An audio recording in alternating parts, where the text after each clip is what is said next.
बिस्मिल्लाहिर्रहमानिर्रहीम। वीडियो को लाइक और चैनल को सब्सक्राइब कर लें। एक दिन मेरी बीवी ने अजीब सा शिकवा किया। कहने लगी, आप बहुत बड़े जालिम हैं। हमारी शादी को 8 से 9 साल हो गए हैं, लेकिन आपने कभी मुझे मैके में ही रात नहीं गुजारने दी।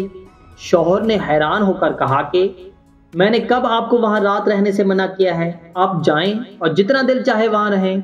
वो खुश होकर बोली, ठीक है, फिर मैं अगले 2 दिन मैके ही रहूंगी, लेकिन आपका नाश्ता और ऑफिस की तैयारी, दोपहर और रात का खाना कौन बनाएगा? शौहर ने कहा, आपको तो पता है ना कि मैं हर तरह का खाना पकाने में माहिर हूँ।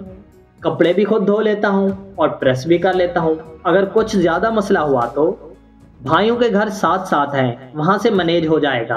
आप फिक्र ना करें और सुकून से मैके चले जाएं। कुछ जरूरी हिदायत के बाद वो मैके चली गई। याद रहे, इसके घर का फासला ससुराल से आधे किलोमीटर का था। रात गुजर गई।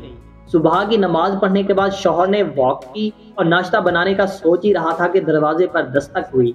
देखा तो वहां बेगम साहबा खड़ी थी। मुझे ये देखकर हैरानगी का झटका लगा कि बीवी ने इतनी सुबह सवेरे वापसी कर ली। मैंने पूछा, खैरियत तो है? इतनी सुबह सवेरे वापसी? आप तो रहने के लिए गई थी। तो कहने लगी कि मुझे तो वहां सारी रात नींद ही नहीं आई, इस फिक्र में कि आप अकेले घर में रात कैसे गुजार रहे होंगे, सुबह का नाश्ता कैसे बनाएंगे, ऑफिस की तैयारी कैसे करेंगे। आपको तो अपने कपड़े और जूतों का भी पता नहीं होता। शौहर बीवी की बातें सुनकर मुस्कुराए जा रहा था और साथ साथ नाश्ते की तैयारी भी जारी थी। वो सोच रहा था कि मेरी बीवी को मेरी इतनी ज्यादा फिक्र है। अल्लाह ताला हर मियाँ बीवी को ऐसी ही सुकून वाली जिंदगी गुजारने की तौफीक अता करे। कमेंट सेक्शन में सब आमीन लिखें।